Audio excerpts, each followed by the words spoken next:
और हमारे तमाम संवाददाता हमारे साथ जुड़े हुए हैं। पुडुचेरी से विशाल हमारे साथ जुड़े हुए हैं, चेन्नई से अक्षया नाथ हमारे साथ जुड़ी हुई हैं और असम से अश्विनी मिश्रा हमारे साथ जुड़े हुए हैं।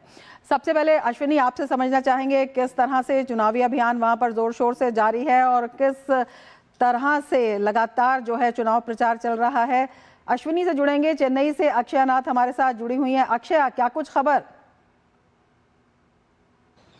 किस तरह की तैयारी है? रमा, हम देख रहे हैं कि तमिलनाडु में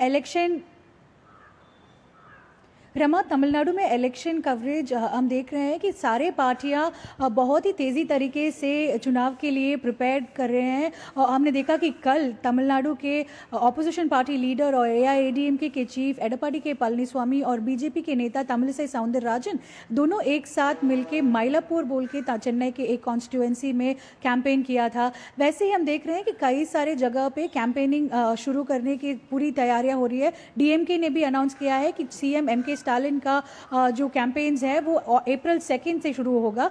उसके पहले एक और चीज़ जो तमिलनाडु में अभी बहुत ही इम्पॉर्टेंट से फोकस्ड है वो है पॉलिटिकल पार्टीज के अंदर जो अनहैप्पीनेस है वो बाहर आ रही है। DMK के जो अलायंस है उनमें हम देख रहे हैं कि कमल हासन जो MNM का पार्टी चीफ था, उन्होंने 2 दिन पहले बोला कि MNM आने वाले जो चुनाव है 2026 का लोकसभा वो कंटेस्ट नहीं करेगा, क्योंकि DMK ने उनको सिर्फ उनके सिंबल में, जैसे DMK के राइजिंग सन का सिंबल में चुनाव लड़ने के लिए ऑफर किया था। वो उनके पार्टी मेंबर्स और उनको भी खुद कमल हासन ने बोला कि ठीक नहीं लगा, तो इसके वजह से उन्होंने कहा कि आने वाले चुनाव में नहीं लड़ेगा। और अब हम देख रहे हैं कि VC के जो अनदर अलायंस पार्टी है DMK में, उन्होंने एक चिट्ठी लिखा है, एक स्टेटमेंट भी दिया है, ये बोल के कि कमल हासन को जो चुनाव है उनमें लड़ने के लिए अपॉर्चुनिटी, उनका खुद का सिंबल में कंटेस्ट करने के लिए आप अपॉर्चुनिटी देना है। तो हम देख रहे हैं कि DMK के अंदर ही कई सारे टेंशन हो रही है जो अलायंस पार्टनर्स के बीच में। हमने पहले भी देखा कि कांग्रेस DMK के बीच में भी बहुत सारे हटखड़ा था। ऐसे ही कई सारे जो छोटे मोटे पार्टियां हैं उनमें बहुत ही अनहैप्पीनेस हम देख रहे हैं। और पिछले जो 2021 के चुनाव पे हमने देखा कि सारे पार्टीज एक साथ मिलके उनके कैंपेन शुरू किया था DMK के लिए। बट इस टाइम को जैसे इलेक्शन को सिर्फ 20 दिन बाकी है और ऑलरेडी हम देख रहे हैं कई सारे ये मारामारी हो रही है और बातचीत भी हो रही है। इसी संदर्भ में ये आपसे जानना चाहेंगे, इस घमासान की वजह क्या है? बहुत सारी चीज़ें हैं, जैसे कि एलोकेशन ऑफ सीट्स एक है। हम देख रहे हैं कि DMK एक बड़ा चंक जो 165 to 174 सीट्स कंटेस्ट करने के लिए सोच रहे हैं, तो इसी के वजह से कई सारे उनके अलायंस पार्टनर्स को सीट्स कम ही दिया है। जैसे कि CPI और CPM जो उनके साथ कई सालों से हैं, उनको सिर्फ 5-5 सीट ईच दिया था।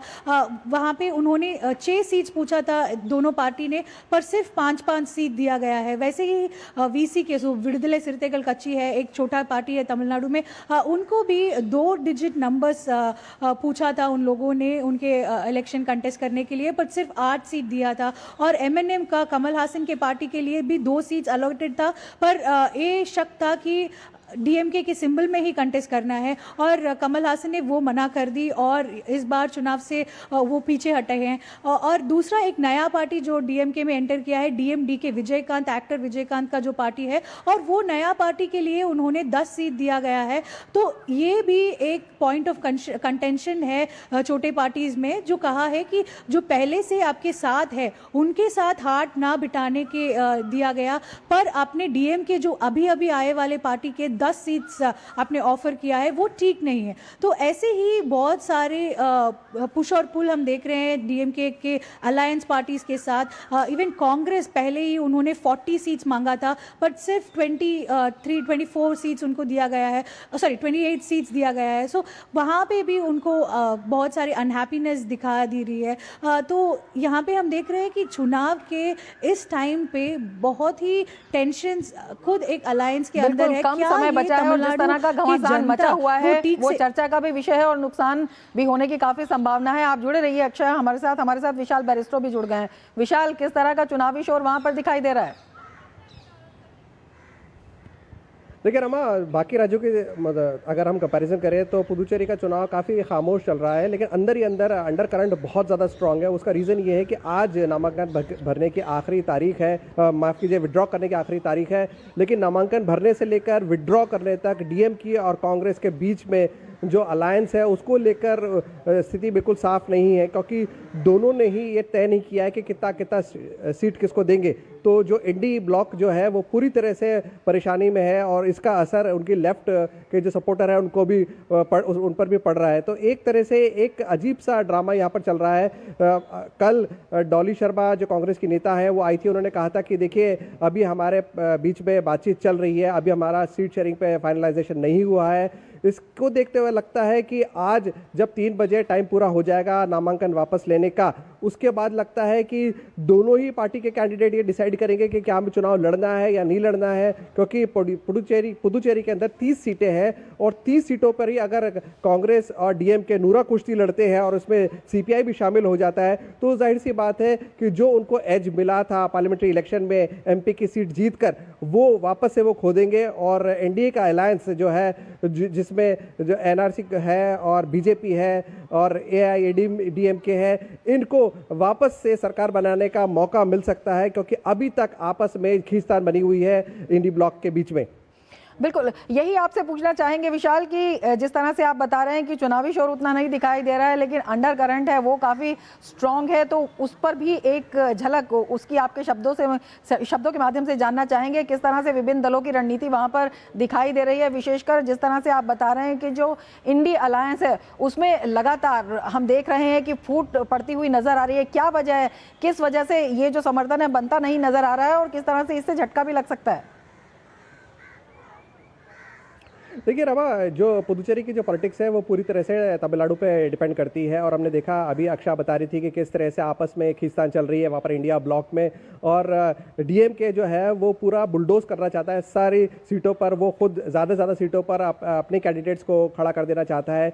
लेकिन कांग्रेस पुदुचेरी के अंदर चाहती है कि 21 वाला फॉर्मूला अपनाया जाए। हालांकि पिछले विधानसभा चुनाव में डीएमके और कांग्रेस के बीच में जो अलायंस हुआ था उसको हार का मुंह देखना पड़ा था, लेकिन पार्लियामेंट्री इलेक्शंस पे कांग्रेस की जो एकमात्र सीट है उस पर कांग्रेस की जीत हुई थी। तो कांग्रेस चाहती है कि अब उन्होंने थोड़ा सा रिकवर कर लिया है तो उनको भी पूरा मौका दिया जाए। 30 सीटों पर यहाँ पर चुनाव होना है, तो कांग्रेस भी चाहती है कि अगर हमें बराबरी का तो मौका कम से कम दिया जाए, लेकिन डीएमके उसके लिए बिल्कुल भी तैयार नहीं है। और ये जो डीएमके, कांग्रेस और सीपीआई का जो अलायंस है, इसमें एक अजीब सा कंफ्यूजन पैदा हो गया है। जो विद्यालिंगम है, जो कांग्रेस के सिटिंग एमपी है, वो चुनाव लड़ रहे हैं यहाँ पर जो चीफ मिनिस्टर है उनके अगेंस्ट में, लेकिन अभी तक वो भी ये तय कर नहीं पा रहे हैं कि क्या होगा, क्योंकि हमने बात करने की कोशिश करी कांग्रेस और डीएमके के कैंडिडेट से। जिस दिन नामांकन था उसमें एक कैंडिडेट ने हमें बताया कि देखिए तो आला कमान को तय करना है कि हम चुनाव में रहेंगे या नहीं रहेंगे, मैंने अपना नामांकन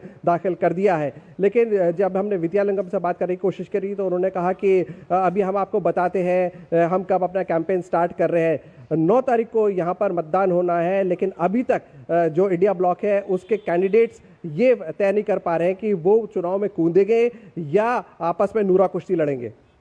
बिल्कुल, अक्षय भी हमारे साथ जुड़ी हुई है। अक्षय, जिस तरह से बता रहे हैं विशाल कि पुडुचेरी की जो पॉलिटिक्स है वो भी काफ़ी कुछ तमिलनाडु के ऊपर निर्भर करती है, आपसे समझना चाहेंगे जिस तरह से डीएमके की आप स्थिति बता रहे हैं, लेकिन अगर हम दूसरे गठबंधन की बात करते हैं तो उसमें किस तरह की एक रणनीति दिखाई देती है। अगर हम बात करते हैं एआईडीएमके की, किस तरह से वहाँ पर उनकी जो रणनीति है और किस तरह से वो उनका प्रचार जो है चल रहा है?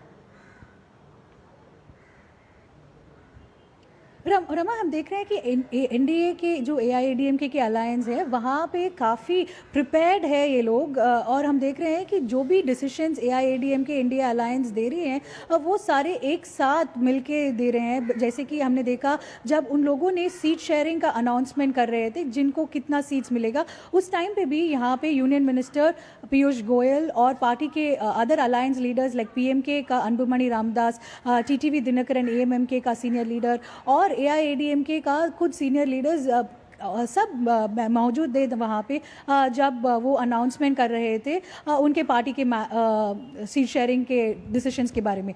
फिर हमने देखा कि जब मैनिफेस्टो के डिटेल्स अनाउंस करे उस टाइम पे भी एक यूनाइटेड फ्रंट था। और तीसरी चीज़ था जब हर एक कॉन्स्टिट्यूएंसी जो एक पार्टी कंटेस्ट करने वाले थे वो लिस्ट जब निकल रहा था उस टाइम पे भी हमने देखा कि एक जॉइंट प्रेस मीट के हिसाब से ही वो डिसीजंस भी दिया था। तो यहाँ पे हम देख रहे हैं कि एनडीए अलायंस एआईएडीएमके जो लीड कर रहे हैं तमिलनाडु में, एटलीस्ट अभी के लिए वो लोग एक यूनाइटेड फ्रंट दिखाने के कोशिश कर रहे हैं। और अभी मैंने बोला कि कल जब एआईएडीएमके का चीफ एडपाडी के पलनीस्वामी कैंपेन कर रहा था उनके साथ बीजेपी का सीनियर लीडर तमिलिसै सौंदरराजन मौजूद थे। तो एक साथ कैंपेन करना, एक जगह पे उनके एक जॉइंट फ्रंट दिखाना वो पीपल के लिए और इम्पॉर्टेंट डिस्प्ले ऑफ स्ट्रेंथ होता है। और हमने ये भी देखा है कि तमिलनाडु में हर चुनाव पे इधर दो द्रविडियन पार्टीज को ही सीट्स ज़्यादातर मिलता है, एक है डीएमके और दूसरा एआईडीएमके।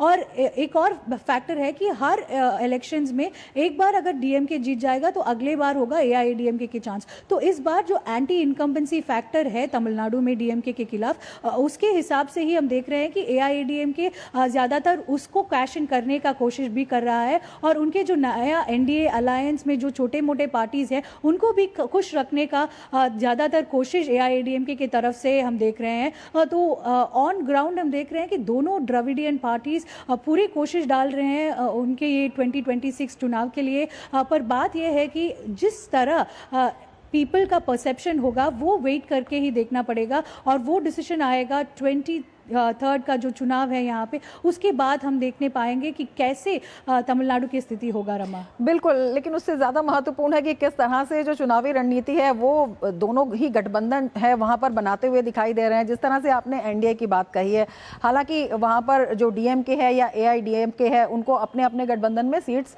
ज़्यादा मिलती हैं, लेकिन इस बार अगर हम एनडीए का देखते हैं तो बीजेपी को 16 सीटें दी गई हैं। किस तरह से, किन इलाकों में किस तरह की रणनीति वहाँ पर दिखाई दे रही है, कौन कौन से जो अहम फैक्टर्स हैं वो दोनों ही गठबंधन उन पर काम कर रहे हैं या उन्हें अपने फेवर में करने की कोशिश कर रहे हैं? हम यहाँ पे देख रहे हैं कि जो भी सीटें अलॉटेड है बीजेपी के लिए वो इसके पहले भी बीजेपी का जो स्ट्रॉन्ग होल्ड एरियाज है वहाँ पे ही दिया गया है। साउथ तमिलनाडु में ज़्यादा सीट्स बीजेपी के लिए अलॉट किया गया है। ये रीज़न पहले ही ये है कि तमिलनाडु के अभी का जो स्टेट प्रेसिडेंट है नयनार नागेंद्रन, जो पिछले तीन बार से साउथ तमिलनाडु से एमएलए बन चुके हैं और पिछले जब जयललिता के गवर्नमेंट था उस टाइम पे उन्होंने मिनिस्टरियल पोजीशन भी रखा था एआईडीएमके के लिए और 2017 में उन्होंने बीजेपी शिफ्ट हुआ था। तो उस टाइम से हम देख रहे हैं कि बीजेपी का जो प्रेजेंस है साउथ तमिलनाडु और कोंगो रीजन जो बोलते हैं लाइक कोयम्बतूर, ईरोड, नामक्कल, वहाँ पे हम देख रहे हैं कि ज़्यादातर सीट्स दिया गया है बीजेपी को। वो सीट्स इसलिए ताकि इसके पहले जब भी बीजेपी वहाँ पे खड़े हैं उस टाइम पे उनको ज़्यादातर सीट्स और ज़्यादातर वोट्स वहाँ पे मिला है। तो साउथ तमिलनाडु और ईस्ट तमिलनाडु वेस्ट तमिलनाडु में ज़्यादातर सीट्स अभी भी अलोकेट किया गया है। और हमें सोर्सेज से बता रहे हैं कि तमिलनाडु में चेन्नई से माइलापुर में एक सीट दिया गया है बीजेपी में और वहां से तमिलिसै सौंदरराजन जो है पिछले बार बीजेपी का स्टेट प्रेसिडेंट था और वो गवर्नर भी थी, उनको पॉसिबिलिटीज़ है माइलापुर देने के। और कोयम्बतूर जहाँ से वानती श्रीनिवासन जो है बीजेपी की महिला मोर्चा की लीडर, वो वहाँ से कंटेस्ट करने वाली है और ऑलरेडी वहाँ से एमएलए है वानती श्रीनिवासन, सो उनको सेकेंड टाइम वहाँ पे ही सीट दे रहे हैं। तो हम देख रहे हैं कि जो सीट्स बीजेपी के लिए अलॉटेड है वहाँ पे स्ट्रॉन्ग प्रेजेंस बीजेपी बिल्ड किया है और बिल्ड कर रहे हैं। तो वहाँ पे हम देखने वाले हैं कि एक बहुत ही स्ट्रिक्ट चुनाव और या बहुत ही टफ चुनाव होने वाला है। और इसके अलावा ये भी हम देखना है कि यहाँ पे कास्ट बेस्ड वोट्स को भी ज़्यादातर इंपॉर्टेंस हो जाता है। जैसे कि पीएम के जो है 1 ईयर कम्युनिटी बोल के एक कम्युनिटी है तमिलनाडु में, उस कम्युनिटी का स्ट्रॉन्ग होल्ड पार्टी है पीएम के। तो वहाँ पे उन लोगों को भी लाइक नॉर्थ तमिलनाडु में कई सारे जगह उनको दिया गया है एआईएडीएमके ने। और जहाँ पे हम बोलते हैं कि एआईएडीएमके के स्ट्रॉन्ग होल्ड रीजन होता है कोंगो बेल्ट, वहाँ पे ज़्यादातर सीटें AIADMK ही कंटेस्ट कर रहे हैं। सो रमा, हम देख रहे हैं स्ट्रैटेजिकली AIADMK के अलायंस ने डिसाइड किया है कहाँ से चुनाव लड़ना है, और जो तेवर बेल्ट होता है डेल्टा रीजन में, वहाँ पे TTV दिनकरन जो AMM के उनको दिया है। तो बहुत ही स्ट्रैटेजिकली काम कर रहे हैं NDA का इस अलायंस उनके जो सीट अलॉटमेंट में। रमा, बिल्कुल। विशाल, आपसे समझना चाहेंगे, जिस तरह से आप बता रहे थे जो इंडिया अलायंस है उसमें तो लगातार खींचतान अभी भी दिखाई दे रही है, लेकिन कौन कौन से ऐसे प्रमुख फैक्टर हैं जो पुदुचेरी के इस पूरे चुनाव को प्रभावित कर रहे हैं, और क्या ये जो खींचतान दिखाई दे रही है कुछ नए राजनीतिक समीकरण भी वहाँ बनते हुए दिखाई दे सकते हैं? देखिए रमा, एक बहुत इंटरेस्टिंग फैक्टर है, जैसे कि मैंने आपको बताया था कि तमिलनाडु और पुदुचेरी में ज़्यादा फर्क नहीं है। एक इंटरेस्टिंग फैक्टर ये है कि थलपति जो फिल्म स्टार विजय है, उनकी पार्टी है TVK, उसकी एंट्री हुई है, और कांग्रेस ने कोशिश करी थी कि तमिलनाडु में भी उनके साथ अलायंस कर लें, वो वहाँ पर भी सक्सेसफुल नहीं हुए, और वही हाल पुदुचेरी में भी रहा। और TVK जो पार्टी है विजय की, वो सभी 30 सीटों पर चुनाव लड़ रही है। अगर हम पिछले चुनाव की बात करें तो कांग्रेस ने बहुत ज़्यादा अच्छा प्रदर्शन नहीं किया था, यानी कि अगर हम कहें कि बहुत ख़राब प्रदर्शन किया था, क्योंकि उनको 30 में से सिर्फ 2 सीटें मिली थी, और उसके मद्देनज़र DMK चाहती है कि इस बार कांग्रेस को ज़्यादा जगह ना दी जाए, और DMK चाहती है कि अपने बल पर वो इस चुनाव को लीड करे। लेकिन कांग्रेस के ये जो यहाँ स्थानीय नेता है वो इसमें ज़्यादा खुश नहीं है। ये ज़रूर है कि उन्होंने पार्लियामेंट्री सीट जीती, लेकिन असेंबली इलेक्शंस के फैक्टर्स बहुत ज़्यादा डिफरेंट होते हैं। तो TVK का एंट्री करना, सभी 30 सीटों पर चुनाव लड़ना, वो भी एक द्रविडियन पार्टी है, तो एक ट्रायंगुलर कॉन्टेस्ट बनता हुआ दिख रहा था जो NDA, इंडिया और TVK के बीच में था। लेकिन जिस तरह से इंडिया ब्लॉक के अंदर आपस में ये कुछ एग्रीमेंट नहीं हो पाया है, ऐसा लगता है कि इस बार भी NDA जो है वो अपनी परफॉर्मेंस को रिपीट करेगा, क्योंकि हमने देखा जिस तरह से पुदुचेरी के अंदर जब नॉमिनेशन फाइल हुए तो पुदुचेरी के यहाँ से जो कैंडिडेट है उनके सपोर्ट में फिल्म स्टार खुशबू आई थी, और केंद्रीय मंत्री मनसुख भाई मांडविया भी आए थे। तो एक जॉइंट फेस बना के NDA चल रहा है, जबकि अभी तक जो हम बात करें इंडिया ब्लॉक का, तो उनकी तरफ से कोई बड़ा नेता पुदुचेरी में नहीं आया है, और ना ही वो अपने कैंडिडेट्स को यह साफ तौर पे बता पा रहे हैं कि कौन चुनाव लड़ेगा नहीं लड़ेगा, या सभी 30 सीटों पे आप लड़ना है, अपने अलायंस पार्टनर के खिलाफ आपको लड़ना है। तो अगर वोट शेयर डिवाइड होता है तो definitely NDA would be a clear winner और would be at clear advantage. लेकिन वो सब पता चलेगा कि किस तरह से यहाँ के लोग मतदान करते हैं। फिलहाल यहाँ पर इंडिया ब्लॉक की अगर हम बात करें तो उन्हें जो TVK पार्टी है उससे भी कंपटीशन देखने को मिलेगा। उसके अलावा जो NDA है जो पहले से यहाँ पर रूल कर रही है उसकी तरफ से टफ कंपटीशन है, और आपस में जो इनकी रणनीति साफ नहीं हो पाई है, इसका खामियाजा उन्हें चुनाव में भुगतना पड़ सकता है। बिल्कुल। असम से हमारे साथ अश्विनी मिश्रा इस वक्त जुड़ गए हैं। अश्विनी, किस तरह से चुनावी शोर अब वहां पर बढ़ता हुआ दिखाई दे रहा है, विशेषकर अगर हम मुख्यमंत्री हिमंत बिस्वा शर्मा की बात करते हैं, कांग्रेस पर गंभीर आरोप लगाए हैं, क्या कुछ पूरा मामला है? निश्चित तौर से अगर देखें तो लगातार यहाँ पर चुनावी आरोप प्रत्यारोप का दौर बढ़ता जा रहा है। यहाँ पर कल अगर स्क्रूटनी की बात करें तो कल स्क्रूटनी हो जाने के बाद 789 उम्मीदवार टोटल मैदान में है। आज नाम वापसी की 26 तारीख की अंतिम तारीख है। नाम वापसी पर्चा दाखिल करने वाले ऐसे जो उम्मीदवार जो कि अलग अलग पार्टियों से रिबेल कैंडिडेट के रूप में खड़े होते हैं या अधिकृत प्रत्याशियों के खिलाफ खड़े होते हैं, तो वो शाम तक स्थिति स्पष्ट हो पाएगी यहाँ पर किस तरीके से स्थितियाँ बनेंगी और कौन कौन से उम्मीदवार मैदान में होंगे। 126 सीटों पर अगर देखें तो मुकाबला बेहद दिलचस्प है। कांग्रेस और गठबंधन और साथ ही साथ जो भाजपा का गठबंधन है, इन दोनों गठबंधनों के बीच में मुख्य लड़ाई है। भाजपा का जो सहयोगी दल है वो असम गण परिषद है, उसके साथ साथ बोडोलैंड पीपुल्स फ्रंट है, और साथ ही साथ यहाँ के जो क्षेत्रीय राजनीतिक दल हैं, रायजोर दल, असम जाति पार्टी और अन्य पार्टियों के साथ कांग्रेस ने 6 राजनीतिक दलों के साथ अपने गठबंधन बना रखे हैं। तो निश्चित तौर से अगर देखें तो यहाँ पर स्थितियाँ दिन ब दिन चुनाव धारदार होता जा रहा है, एक दूसरे पर आरोप प्रत्यारोप और प्रहार हो रहे हैं। और जिस तरीके की स्थितियाँ हैं, कांग्रेस कहीं ना कहीं पिछले 10 वर्षों में कथित रूप से किए गए भ्रष्टाचार की बातें करती है, तो भाजपा कहीं ना कहीं अपने इस डबल इंजन सरकार के द्वारा किए गए विकास कार्यों का लेखा जोखा जनता के सामने रखती है। इन्हीं सब मुद्दों पर चुनाव होने हैं और स्पष्ट तरीके से ये देखना दिलचस्प होगा कि आज शाम पर्चा जो वापस होने की तारीख है 26 तारीख के बाद, पर्चा वापसी के बाद क्या कुछ समीकरण 126 सीटों पे बनते हैं। नजर बनाए रखिए अश्विनी, बहुत शुक्रिया। अश्विनी आपका असम से, और अक्षया आपका भी, और विशाल बैरिस्टो आपका भी बहुत शुक्रिया हमसे जुड़ने के लिए। और मिड डे प्राइम में अब वक्त है एक ब्रेक का, आप बने रहिए TG न्यूज़ के साथ।